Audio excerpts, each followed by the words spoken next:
Él tenía 86 años, era un discípulo directo de los apóstoles y caminó hacia la muerte sin temblar, sin dudar, sin mirar atrás. Pero lo que ocurrió ese día dejó a los propios verdugos aterrorizados. Cuando las llamas fueron encendidas para quemarlo vivo, algo increíble sucedió. El fuego no lo consumió. Ante miles de testigos, un milagro que desafiaba la lógica ocurrió ante los ojos atónitos de la multitud. Y lo que vino después fue aún más impresionante. ¿Por qué el cuerpo de San Policarpo no se quemó? ¿Qué hicieron los romanos para intentar acabar con su vida? ¿Y qué dice este momento sobre la fuerza de una fe que ni la muerte puede derrotar? Quédate conmigo y suscríbete al canal Voces Sagradas, porque hoy descubrirás el secreto que transformó a este santo en una leyenda viva del cristianismo y que puede cambiar la forma en que ves tu propia fe. ¿Comenzamos? La brisa tibia soplaba sobre las calles estrechas de Esmirna, en aquel entonces una ciudad bulliciosa de la provincia romana de Asia Menor. El olor de especias provenientes del puerto se mezclaba con el aroma del pan recién horneado en las sencillas casas de los cristianos. Eran tiempos difíciles para aquellos que seguían las enseñanzas de Cristo. El mundo estaba sumido en persecuciones, y cada amanecer podría significar un día más de vida o la inminencia del martirio. Fue en este escenario de incertidumbre y fe inquebrantable que nació aquel que años más tarde sería llamado testigo vivo de los apóstoles. La infancia de Policarpo está envuelta en relatos que, aunque pocos, cargan un brillo singular. Su nombre, que significa muchos frutos, ya parecía anticipar el impacto que tendría sobre la iglesia naciente.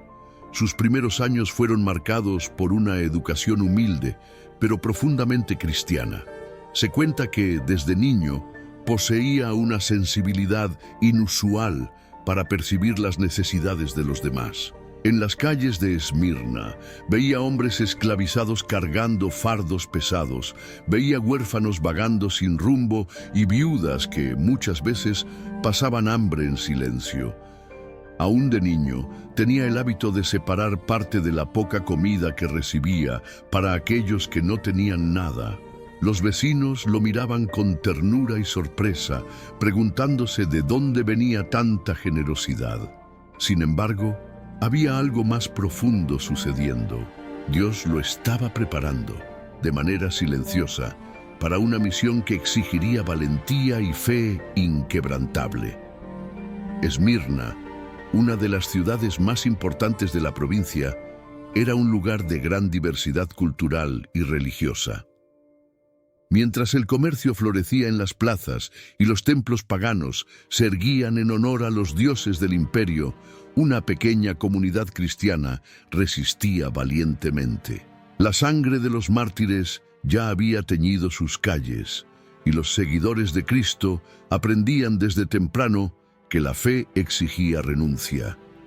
Fue en este ambiente que Policarpo comenzó a escuchar, aún de niño, los relatos de los primeros cristianos que habían caminado al lado de Cristo.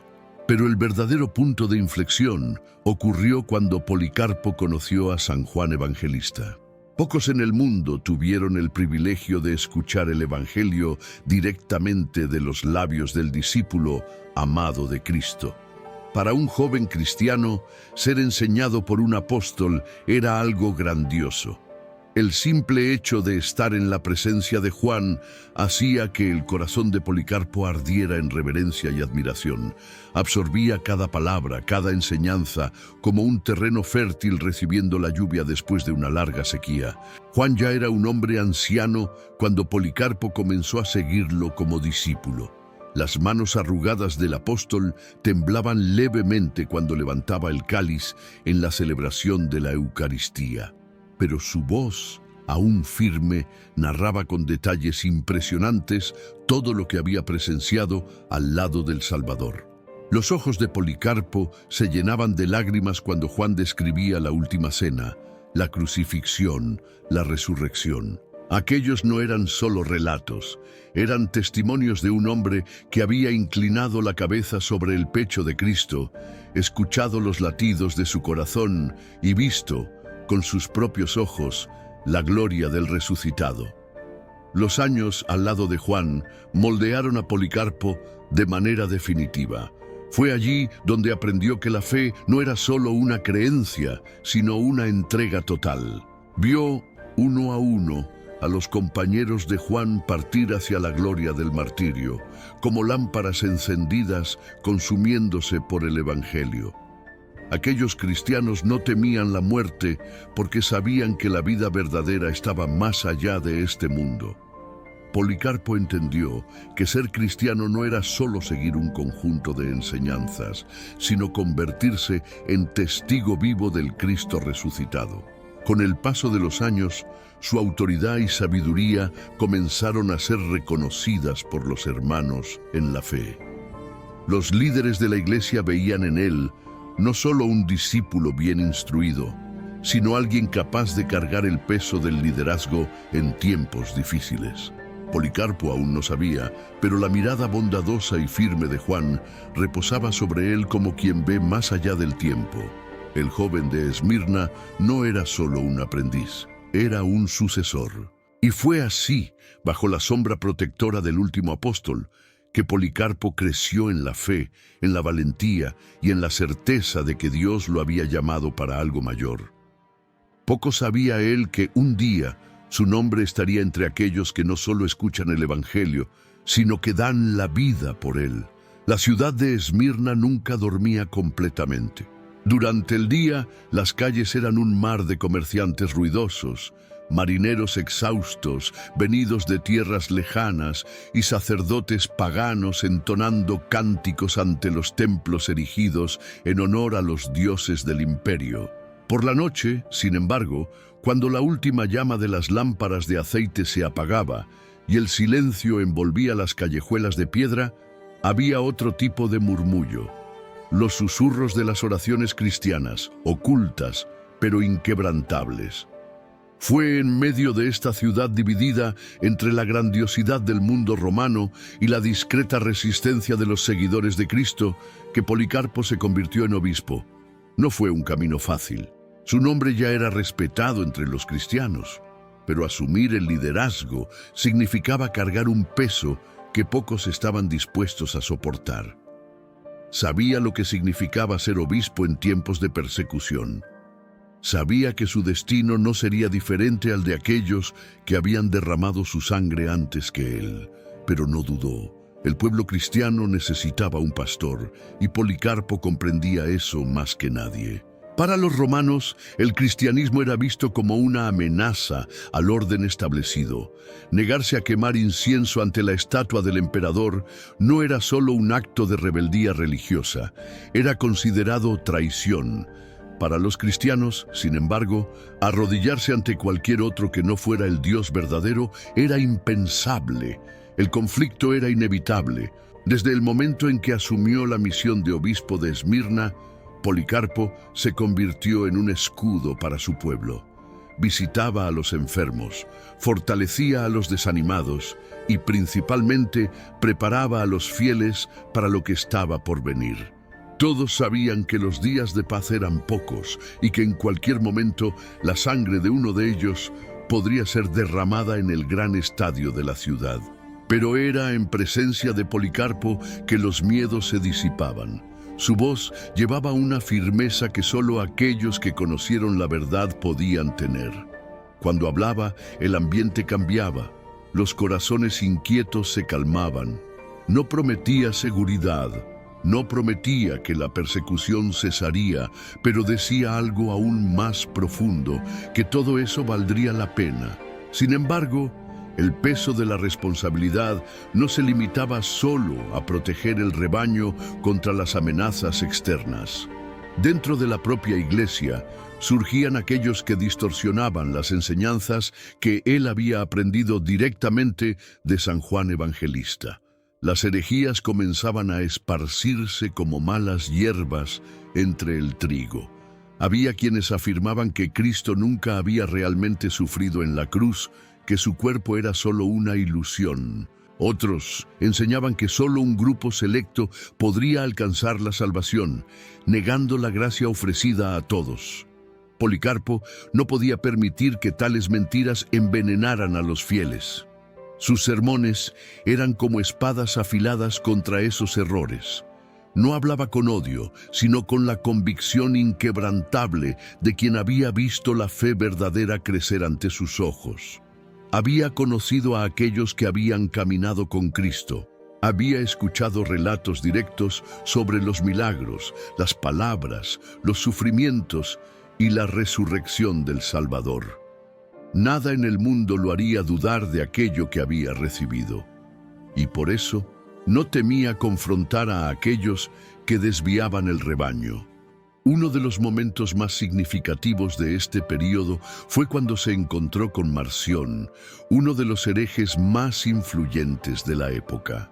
Cuando Marción lo vio, sonrió con desdén y preguntó: «Policarpo, ¿me reconoces?». Sin dudarlo, el obispo de Esmirna respondió con una impresionante franqueza: «Te reconozco, sí, eres el primogénito de Satanás». Sus palabras no eran una ofensa vacía, sino una advertencia. No estaba dispuesto a negociar la verdad. La fe que había heredado de los apóstoles no sería corrompida mientras él viviera.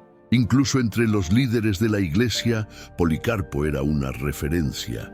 En cierta ocasión, viajó a Roma para encontrarse con el Papa Aniceto. Había una cuestión que dividía a los cristianos: la fecha correcta para la celebración de la Pascua. En Oriente, donde Policarpo era obispo, los cristianos mantenían la tradición heredada del propio San Juan Evangelista, celebrando la Pascua el día 14 de Nisán, siguiendo el calendario judío. En Occidente, sin embargo, la tradición era diferente y la fiesta se celebraba el domingo siguiente. Para muchos, esta divergencia podría ser motivo de división, pero Policarpo no lo veía de esa manera.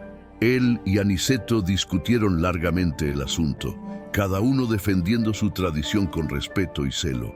Al final, aunque no llegaron a un consenso sobre la fecha exacta, mantuvieron la unidad de la fe. El Papa, como señal de comunión, concedió a Policarpo el honor de celebrar la Eucaristía en Roma. Este gesto era más grande que cualquier divergencia litúrgica. Allí, ante los fieles, dos líderes de la iglesia mostraban que, a pesar de las diferencias secundarias, estaban unidos en lo esencial. El viaje a Roma reforzó aún más la autoridad de Policarpo. Cuando regresó a Esmirna, su figura ya era vista como la de un verdadero pilar de la fe cristiana, pero él sabía que los días de relativa tranquilidad estaban llegando a su fin. El imperio estaba cada vez más intolerante con los seguidores de Cristo. Las prisiones estaban llenas. Los espectáculos de ejecución se volvían más frecuentes, y él, como obispo, sabía que no podría huir para siempre. Pero eso no lo preocupaba. Ya se había preparado para este momento. Fue entonces que ocurrió el primer signo de lo que estaba por venir. Durante una noche silenciosa, mientras descansaba, tuvo un sueño extraño. En su visión, veía su almohada siendo consumida por llamas.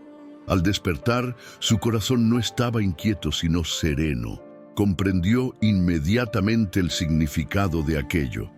Moriría quemado, pero en lugar de sentir miedo, aceptó el presagio con tranquilidad. Sabía que su misión se estaba cumpliendo y que el testimonio final que daría al mundo sería el más poderoso de todos. Desde ese momento en adelante, Policarpo no cambió su rutina. Continuó cuidando del pueblo, predicando y fortaleciendo a los cristianos. Pero aquellos que lo conocían notaban algo diferente. Había en sus ojos una paz que solo los santos que conocen su destino poseen. Sabía que los días finales estaban cerca y estaba listo para enfrentarlos. Y entonces, como un trueno inesperado cortando el silencio de la noche, llegó la orden. El gobernador romano decretó que Policarpo debía ser capturado. El obispo de Esmirna ya no era solo un líder respetado entre los cristianos, era un objetivo del imperio. El viaje a Roma no era solo un desplazamiento geográfico.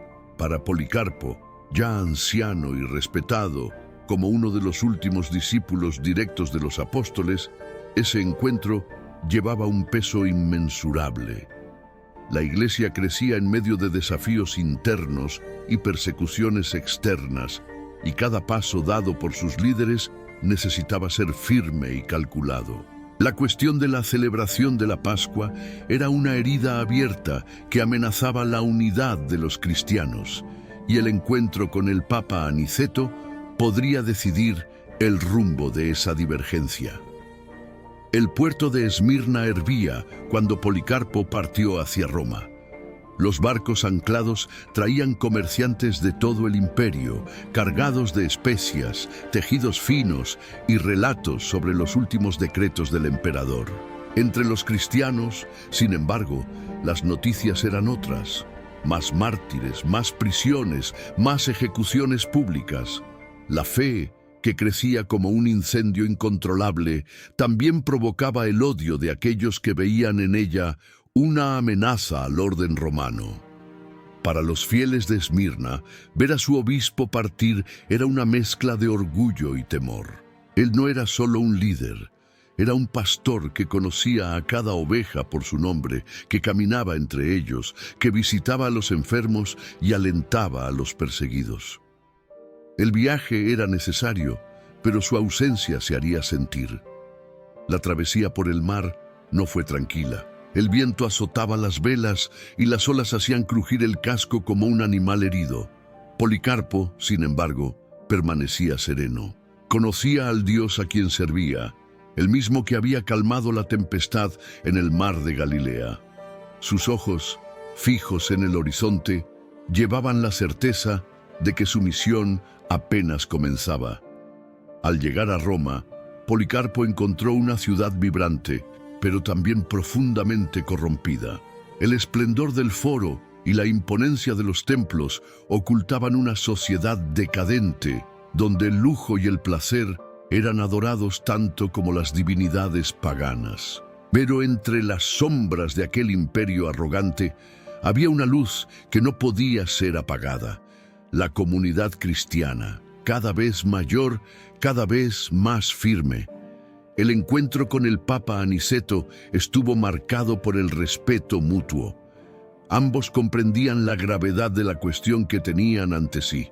La diferencia en la fecha de la Pascua no era una simple formalidad, era una tradición profundamente arraigada en las comunidades cristianas. Policarpo mantenía la celebración conforme había aprendido con San Juan Evangelista, siguiendo el calendario judío. En Roma, sin embargo, la práctica ya se había consolidado de manera diferente. La tensión era palpable. Había quienes esperaban un rompimiento, un cisma definitivo, pero Policarpo no había ido a Roma para dividir. Su corazón ardía por la unidad de la Iglesia y sabía que las pequeñas diferencias litúrgicas no podían convertirse en barreras insuperables. Los días que pasaron juntos fueron de intensas discusiones, pero también de profunda comunión. Él y Aniceto reconocieron que, aunque no llegaran a un acuerdo sobre la fecha, había algo mucho más importante en juego: la preservación de la fe apostólica. El momento más destacado llegó cuando Aniceto, en un gesto de humildad y reconocimiento, invitó a Policarpo a celebrar la Eucaristía ante los fieles romanos. El viejo obispo de Esmirna levantó las manos callosas y consagró el pan y el vino, mientras la iglesia permanecía en silencio reverente. En ese instante, todas las diferencias se disiparon. Eran un solo cuerpo, un solo pueblo, unidos por la sangre de Cristo. Cuando Policarpo dejó Roma, no llevaba consigo un decreto resolviendo la cuestión de la Pascua, sino que cargaba algo mucho más precioso: la certeza de que la fe de los apóstoles continuaría inquebrantable, independientemente de las diferencias secundarias. Regresó a Esmirna sabiendo que su misión estaba cumplida. La unidad de la iglesia permanecía intacta y estaba listo para enfrentar lo que viniera a continuación. El retorno a su ciudad trajo consigo un nuevo peso sobre sus hombros. El imperio ya no era más complaciente con los cristianos. Las ejecuciones se volvían cada vez más frecuentes. Los días de relativa paz estaban contados. Policarpo, sin embargo, no retrocedía. Su corazón estaba preparado para lo que Dios le tenía reservado. Y la visión que había tenido, la almohada consumida por el fuego, comenzaba a parecer cada vez más próxima de hacerse realidad. El viento soplaba suavemente por las calles estrechas de Esmirna esa noche, llevando el aroma salado del mar y el leve olor de lámparas de aceite ardiendo en las casas de los cristianos. El silencio era interrumpido solo por los pasos apresurados de patrullas romanas y el ocasional ladrido de un perro distante. Policarpo, ahora anciano, reposaba en su humilde morada, rodeado de discípulos y hermanos de fe que siempre venían a escuchar sus palabras, a beber de la sabiduría que traía directamente de los apóstoles. Pero esa noche sería diferente. En el leve sopor del sueño, el obispo de Esmirna tuvo un sueño que lo arrebató con una claridad perturbadora.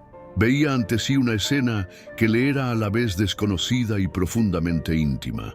Su almohada se consumía en llamas, como si el propio fuego tuviera vida, danzando y crepitando sin extinguirse. El calor era intenso, pero no lo amedrentaba. No sentía dolor, solo veía. Veía las llamas subir, envolviendo su cuerpo, pero sin devorarlo, como si algo invisible lo sustentara por encima de la destrucción. Despertó con el corazón tranquilo, pero su mente ya comprendía el significado de la visión. Dios le había mostrado su destino. Moriría por el fuego. La mañana siguiente amaneció límpida y fresca, con el sol esparciendo sus primeros rayos sobre los techos de barro y los mercados aún silenciosos. Pero la paz de la ciudad era engañosa. Policarpo no era ingenuo. El imperio apretaba el cerco contra los cristianos y la persecución se volvía cada vez más intensa. En Esmirna ya habían capturado a varios hermanos en la fe, llevados al gran estadio para ser entregados a las fieras, como espectáculo para la multitud. El gobernador estaba decidido a sofocar la fe cristiana con sangre y terror. Sus discípulos notaron la expresión grave de su rostro esa mañana. No mencionó el sueño de inmediato, pero cuando los más cercanos insistieron, relató lo que había visto. Los más jóvenes se miraron entre sí, asustados, temiendo que esa fuera una profecía fatal. «Maestro, si usted sabe que la persecución se aproxima, debemos huir. Hay muchos que pueden esconderlo, que lo protegerían con su propia vida». Pero Policarpo solo sonrió, no con ironía o incredulidad, sino con la serenidad de quien comprende el tiempo de Dios. Ya no temía a la muerte, sabía que no pertenecía a este mundo. Sin embargo, aceptó las súplicas de sus hermanos y acordó dejar la ciudad temporalmente. Después de todo, si aún había algo que pudiera hacer para fortalecer el rebaño, lo haría. Fue llevado a una propiedad apartada, en las afueras de Esmirna. Allí pasaba sus días en oración, intercediendo por los cristianos perseguidos y pidiendo fuerzas para los que enfrentarían el martirio. Su cuerpo ya no era joven, pero su espíritu ardía con la misma intensidad de sus primeros días al lado de San Juan Evangelista. Sin embargo, la estadía en la casa de campo no duraría mucho. La persecución se estaba intensificando. Los soldados romanos, decididos a capturar a quien consideraban el líder de los cristianos en Esmirna, comenzaron una búsqueda implacable. Fueron días de tensión. Los hermanos en la fe venían a traer noticias en susurros, advirtiendo que la ciudad estaba tomada por el miedo y la violencia. Los romanos arrestaban a cualquiera sospechoso de seguir la fe cristiana y bajo tortura exigían que entregaran el paradero de Policarpo. Entonces vino la traición. Alguien, no se sabe si por miedo o por avaricia, reveló a los soldados el lugar donde Policarpo se refugiaba. En la calma de la noche, los guardias romanos cabalgaron hasta la casa y rodearon la propiedad. Allí dentro, el obispo ya sabía que el momento había llegado. Los hermanos presentes lo miraban con desesperación, listos para sacarlo de allí rápidamente. Pero Policarpo levantó la mano, pidiendo calma. «No intenten impedir lo que debe suceder. Ya estoy listo». Su rostro no reflejaba terror, solo una aceptación serena. Pidió que le dieran un momento para orar. Los soldados, sorprendidos por su tranquilidad, le concedieron ese último deseo. Y entonces se arrodilló. Durante aproximadamente 2 horas elevó su voz a Dios. No pidió liberación, no pidió protección. Su oración era de gratitud. Agradecía por el honor de sufrir por el nombre de Cristo. Agradecía por los hermanos en la fe, por los años que había servido como obispo, por la gracia de haber caminado al lado de los que habían visto al Salvador. Los propios soldados, endurecidos por el servicio, comenzaron a inquietarse. No estaban ante un criminal, no estaban ante un rebelde, estaban ante un hombre santo. Cuando terminó, se levantó con una mirada decidida. Uno de los soldados, visiblemente conmovido por la escena, intentó convencerlo de que huyera, diciendo que aún había tiempo, que podría escapar antes de que el gobernador ordenara su ejecución.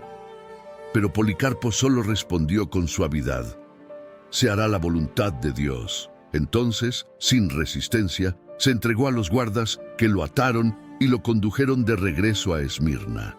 Mientras atravesaban el camino de regreso a la ciudad, los cristianos que aún resistían en las sombras observaban con lágrimas en los ojos. Allí iba su pastor, su padre espiritual, marchando hacia el martirio con la dignidad de un verdadero discípulo de Cristo. Cuando llegaron a la puerta de la ciudad, el cielo ya comenzaba a teñirse de dorado por el sol naciente. El gobernador, presionado por las exigencias del pueblo y por la orden inquebrantable de Roma, decretó que el obispo debía ser encontrado y llevado por la fuerza. La cacería había comenzado. Al principio, los fieles intentaron convencerlo de huir. Sabían que el arresto era inevitable, pero aún creían que podían ganar tiempo, que la ira de los romanos podría disiparse si él se escondía unos días más. Policarpo, sin embargo, estaba sereno. Esmirna despertaba para un nuevo día, pero Policarpo sabía que para él sería el último. El estadio esperaba. La multitud clamaba por sangre. Y él, sereno, estaba listo. Las calles de Esmirna hervían con rumores. El nombre de Policarpo ya no era solo un susurro entre los cristianos. Se había convertido en un objetivo del imperio. No era un hombre que temiera el destino, pero tampoco buscaba el martirio. Si aún había algo que hacer, aceptaría el consejo de sus hermanos. Partió de Esmirna bajo la sombra de la noche, llevado a una pequeña propiedad en las afueras de la ciudad. La casa era simple, rodeada de campos secos y árboles solitarios que se movían con el viento. Allí, alejado de la agitación urbana, se dedicó por completo a la oración. Cada día que pasaba era una oportunidad para fortalecer su alma, para prepararse no solo para la prisión, sino para el testimonio que daría ante el mundo. Mientras permanecía oculto, los soldados romanos se dispersaban por Esmirna como cazadores en busca de su presa. Se realizaban redadas, se registraban casas, se interrogaban a sospechosos. La tensión aumentaba cada día. El nombre de Policarpo resonaba como un desafío, como un nombre prohibido que los cristianos decían en susurros y los soldados gritaban con odio. Fue entonces cuando ocurrió la traición. Alguien, quizás un esclavo, quizás un cristiano aterrorizado, quizás alguien seducido por la promesa de oro, reveló el escondite. Y en la noche siguiente, los soldados romanos partieron hacia la casa aislada donde se refugiaba el obispo de Esmirna. Las antorchas iluminaban la oscuridad del camino mientras los caballos marchaban pesadamente por el terreno irregular. El silencio de la madrugada fue roto por el sonido de armaduras chirriando, órdenes secas susurradas entre los guardias, el susurro de espadas siendo desenvainadas. Se acercaron a la casa rodeándola con precisión. No había escapatoria. Dentro de la casa, Policarpo ya sabía. Los hermanos que estaban con él habían visto las llamas de las antorchas acercándose y trataron de convencerlo de huir por la puerta trasera. Pero él solo levantó la mano y pidió calma. Sus ojos, cansados por los años, pero brillantes con la luz de la fe, miraron a quienes estaban a su alrededor. No hay por qué huir. Si este es el momento, que se cumpla la voluntad de Dios. Los pasos de los soldados resonaron fuerte cuando cruzaron la puerta. La escena que encontraron no era la que esperaban. No había pánico, no había resistencia.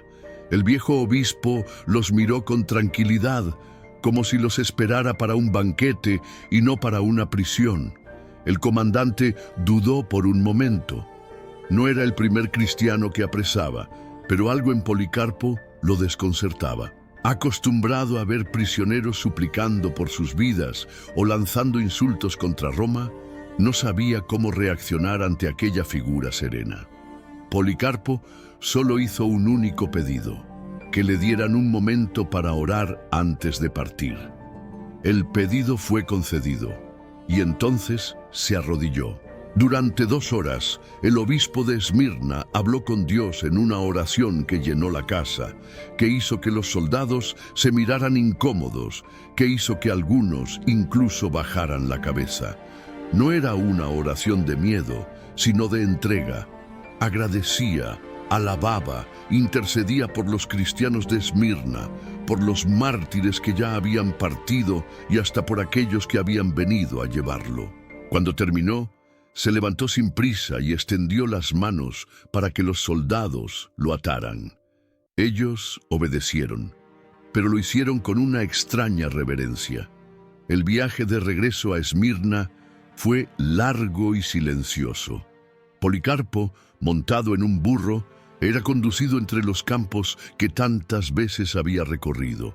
La ciudad, aún dormida, surgía a lo lejos, sus torres y columnas destacándose bajo el cielo azul oscuro de la madrugada. Al entrar por las puertas, el murmullo comenzó. Los primeros habitantes que vieron la comitiva corrieron a esparcir la noticia. Han apresado a Policarpo, el obispo está siendo llevado al gobernador. En pocos minutos, Esmirna estaba despierta. Los cristianos, que se habían escondido por miedo, salían a las calles, observando de lejos, llorando en silencio. Los enemigos de la fe sonreían, satisfechos, y los soldados marchaban, sin entender por qué aquel viejo les causaba una incomodidad tan grande. Cuando llegaron a la sede del gobernador, Policarpo fue llevado adentro, mientras la ciudad esperaba. La multitud crecía.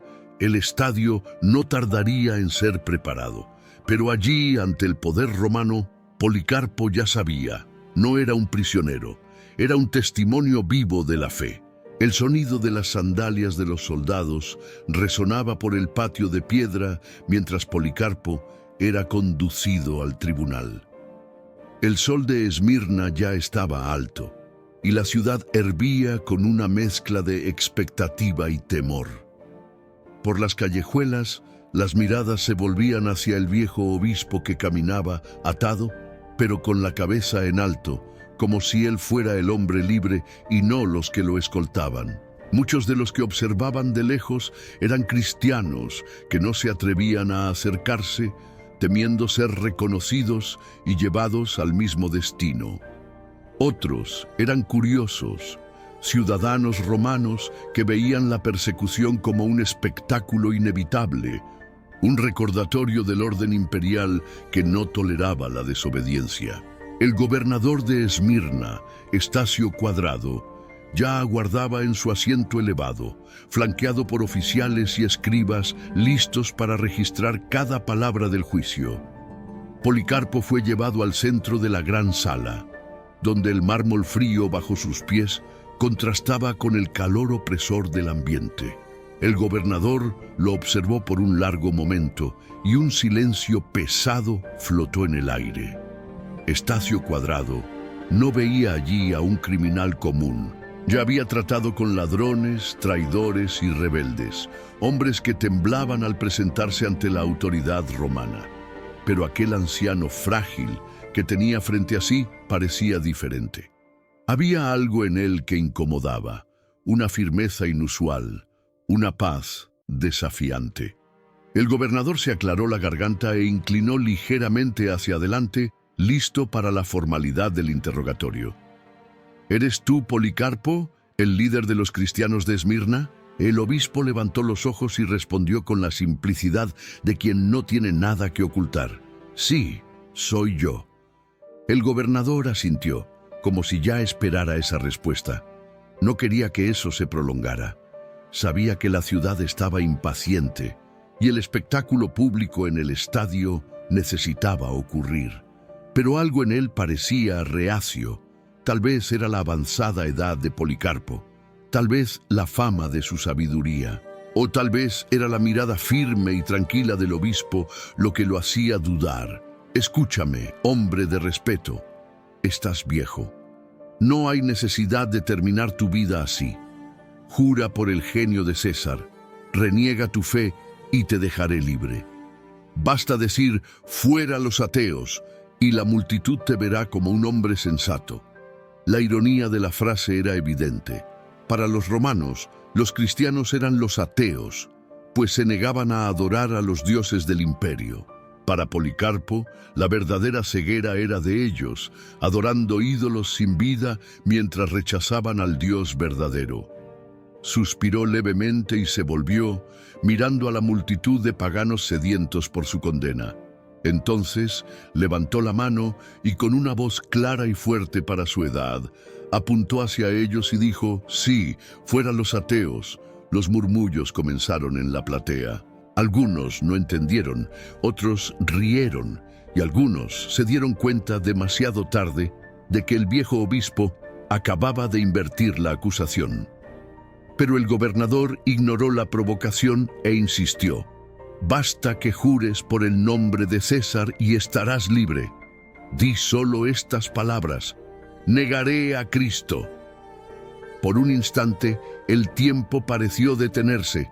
Todos aguardaban la respuesta, pero lo que vino no fue lo que esperaban. He servido a Cristo durante 86 años y Él nunca me ha hecho mal. ¿Cómo podría yo ahora blasfemar contra mi Rey y Salvador? El silencio en el tribunal fue cortante. Aquellas palabras eran más que una negativa. Eran un testimonio, un desafío directo al orden establecido. El gobernador se reclinó hacia atrás, cruzando los brazos. No quería convertir a aquel hombre en un mártir. Prefería que simplemente cediera, pero Policarpo no cedería. Estacio Cuadrado intentó una vez más. Jura por César y juro que ahorraré tu vida. ¿No te das cuenta de lo que te espera si te niegas? Policarpo inclinó levemente la cabeza, una pequeña sonrisa en sus labios arrugados. Él comprendía mejor que nadie el peso de lo que estaba sucediendo allí, mas su respuesta fue la misma y su voz no tembló. Me amenazas con un fuego que arde solo por un momento y luego se apaga, pero ignoras el fuego eterno preparado para los que rechazan la verdad. Las palabras resonaron en la gran sala como un golpe de martillo. No había nada más que decir. El gobernador suspiró, pasando la mano por su rostro, frustrado. Sabía que ya había perdido ese enfrentamiento y con un gesto impaciente ordenó: «Llévenlo al estadio, que muera como desea». Los soldados lo arrastraron con rudeza, pero Policarpo no opuso resistencia. Su rostro permanecía sereno, mientras era conducido bajo las miradas tensas de los cristianos ocultos en la multitud. El camino hacia el martirio había sido sellado. Mientras caminaba hacia afuera del tribunal, las calles ya comenzaban a llenarse de gente, ansiosa por el espectáculo prometido. El rugido distante de la multitud en el estadio ya se podía escuchar. Pero Policarpo sabía que no era él quien estaba siendo vencido allí. La verdadera derrota era de aquellos que pensaban que el fuego de la tierra podría consumir una fe que venía del cielo. El rugido de la multitud resonaba por el estadio de Esmirna, una ola creciente de voces que mezclaban expectativa y odio. El sol ardía alto en el cielo, proyectando sombras alargadas sobre las gradas llenas. El olor a sudor, polvo y hierro llenaba el aire. Era un día de espectáculo, un día de sangre. Y en el centro de todo eso caminaba un anciano, sereno, con la mirada fija en el horizonte. Policarpo fue conducido al medio de la arena. El suelo era de tierra compactada, manchado por ejecuciones anteriores. Allí, gladiadores habían luchado hasta la muerte, prisioneros habían sido desgarrados por bestias, y ahora el pueblo exigía que aquel frágil anciano fuera la próxima víctima. Pero él no parecía un derrotado. Caminaba sin prisa, sin vacilación, como si supiera que esa arena no era su fin, sino solo el umbral hacia algo mucho mayor. En lo alto, en una plataforma adornada con estatuas de los dioses del imperio, el gobernador Estacio Cuadrado observaba la escena con una expresión indescifrable. Había un destello de impaciencia en sus ojos. Esperaba que aquel anciano hubiera aceptado su oferta. Pero Policarpo había elegido otro camino. El heraldo del gobernador se levantó y con una voz fuerte proclamó: Policarpo, obispo de los cristianos, ha sido condenado a muerte por su obstinación en negar a los dioses del imperio y rechazar la autoridad de César. Que sea quemado vivo para que sirva de ejemplo a todos los que desafían a Roma. La multitud estalló en gritos. Algunos clamaban por el fuego, otros insultaban al obispo y otros más, cristianos que se mezclaban con la turba, temerosos de ser descubiertos, solo lloraban en silencio. Los soldados comenzaron a preparar la hoguera. Montones de madera fueron traídos y apilados alrededor de Policarpo. Los verdugos ataron sus manos y pies, sujetándolo al poste en el centro de la pila. Pero cuando estaban a punto de clavar los clavos que lo mantendrían fijo allí, Policarpo habló, su voz serena elevándose por encima del ruido de la multitud. No necesitan clavarme. Aquel que me da fuerzas para soportar las llamas me permitirá permanecer firme sin necesidad de ataduras. Los soldados dudaron por un momento. Nunca habían oído algo así, pero decidieron obedecer. Él quedó allí, atado solo por las cuerdas, de pie como un sacerdote ante un altar. Entonces, uno de los guardias trajo una antorcha encendida y la lanzó sobre la leña. Las llamas crecieron rápidamente, crepitando con un brillo dorado y naranja, subiendo como serpientes hambrientas. El calor era intenso, pero algo inesperado sucedió.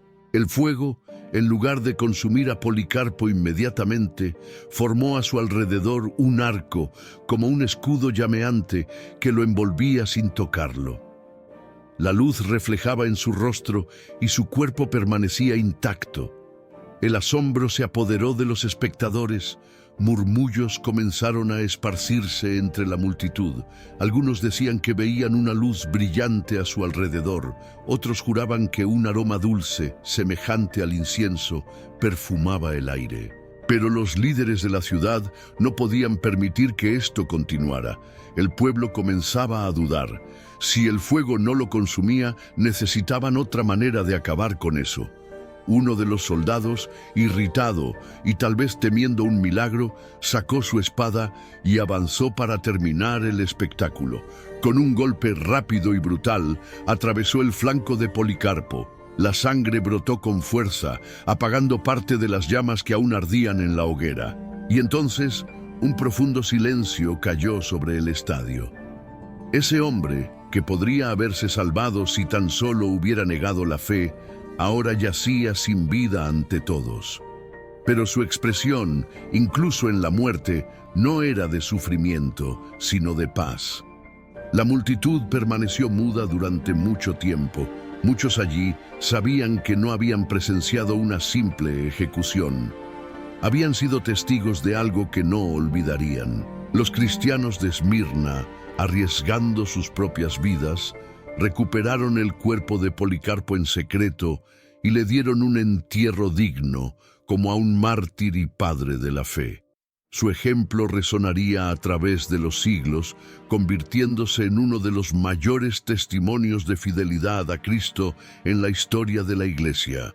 Su nombre no sería borrado, su voz no sería olvidada, y su fe, más fuerte que el fuego, continuaría ardiendo en los corazones de aquellos que vendrían después de él.